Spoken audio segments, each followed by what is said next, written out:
Hey guys, this is Lynn, and this is the Transplant Diaries, and I'm coming back at you with another video on Saturday. Today I'm going to talk about what I've been going through lately. Um, so I had got to a point where I wasn't in too much pain, but as of late, and I will say probably since 214, I've become in pain again. And I actually had to go to the hospital on Friday to get checked out. I got an ultrasound and I got some blood work done. Everything came back normal. My kidney's still functioning very well, and the ultrasound looked great. So what they've come to a conclusion is that it's probably just my kidney healing, and some of the sutures inside are probably causing me a little bit of pain. And so I've been trying to deal with that, and it's been causing me quite a bit of pain, but I'm getting through it. Let's see, other than that, I've been doing pretty well. My numbers have been looking really good, and everything's working out pretty well. So I'm dealing with I have to go through mail order to get my medicines, and I really hate going through mail order for my medicines. I mean, I won't go into specifics of which one I'm using, but it's definitely more time consuming than just being able to go to just a local pharmacy and get your medicine. I mean, I've literally been on the phone trying to keep up with my medicine, and I tried to order it 2 weeks ago before I even needed it. Now I actually need medicine, and I'm getting close to running out of some of them. Matter of fact, I almost did on one of them, but they end up sending it to me. But then they didn't send all of them because there's 2 different pharmacies that deals with all sorts of. It's just annoying. I really hate dealing with home pharmacy stuff. And all of it just so they can give me a 90-day prescription or something, which I really don't care.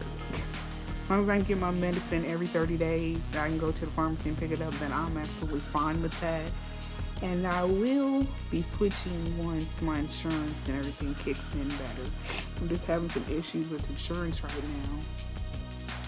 now. Initially I came in and I had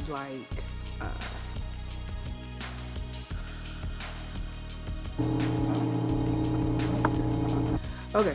Originally I came in and I had 2 insurances. Now I only have 1 insurance, and I'm applying for Medicare to help with just the insurance part. I don't need the money part of it. I just need help with the insurance, because with 1 insurance and all of the price of these medications and everything, it's stressful.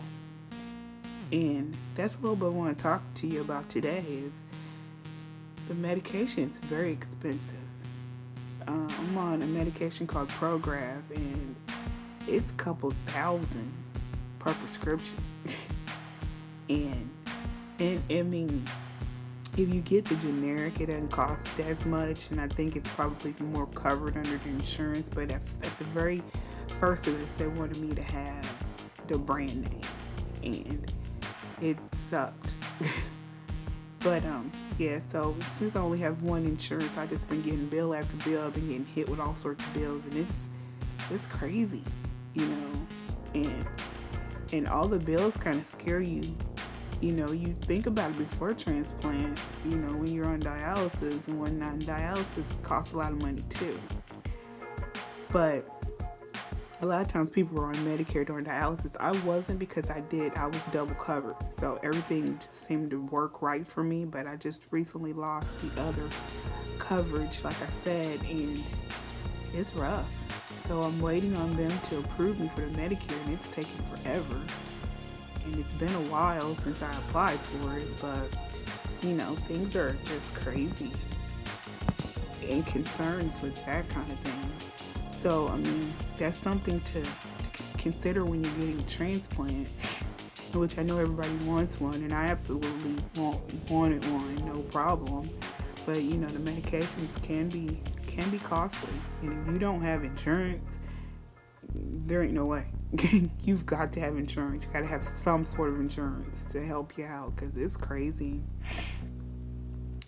But yeah, so I've been dealing with all that along with having this pain. And it's kind of like a dull ache. Sometimes it's like throbbing when I move around. And, you know, like I said, I got checked out and they said everything is okay. So there's really not a whole lot I can do. I'm still taking my pain relievers. Mostly I'm just taking Tylenol at this point. But I do have some leftover oxys from when I was initially released from the hospital, because I had to almost start taking any of that stuff. I was pretty much done taking anything. And then suddenly this pain just started to really, get me. And I was trying to become more active because, like I said in previous videos, I'm going to be going back to work. And I worked all the way through dialysis. So it's absolutely possible. Some people can't, but I worked all the way through it. And I plan on going back to work and, just trying to maintain a normal life.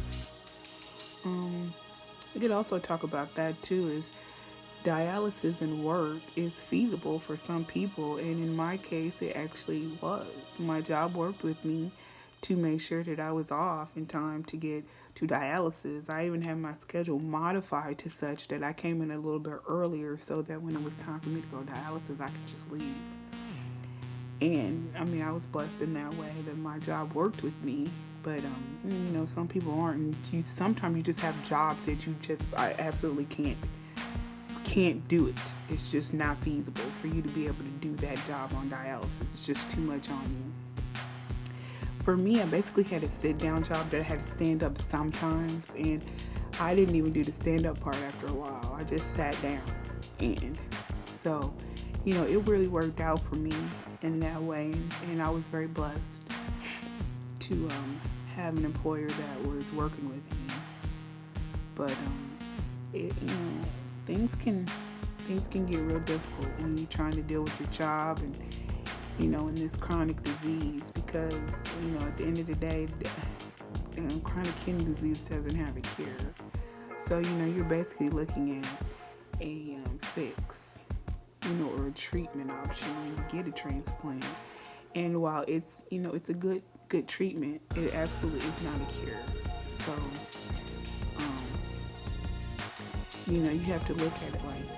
I'm very blessed, and I hope that this kidney can last me the rest of my life, or possibly just even, however long. I'm blessed, and I'm very happy for that.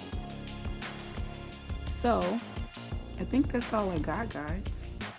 I'm thinking about maybe doing some food reviews, some of the foods that I eat and everything, because like I said before, I run on a low sodium diet. And partially the reason that I do is because I have high blood pressure in my family.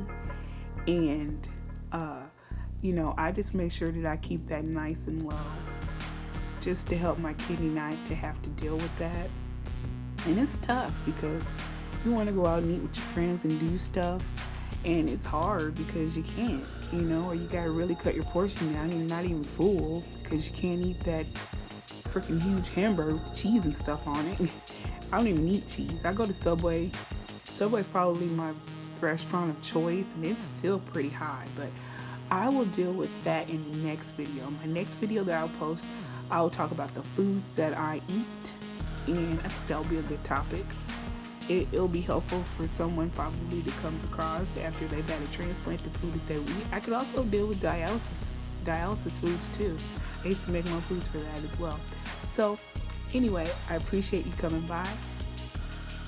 Please like, please comment, please subscribe, and leave a comment. If you'd like me to talk about something that I haven't covered, or something that it interests you, or just even a question that you might have, then absolutely leave it in the comments, or whatever. Just get in contact with me, and I'll try to answer it to the best of my ability. So I appreciate you coming by again, and I'll see you in the next one. Peace.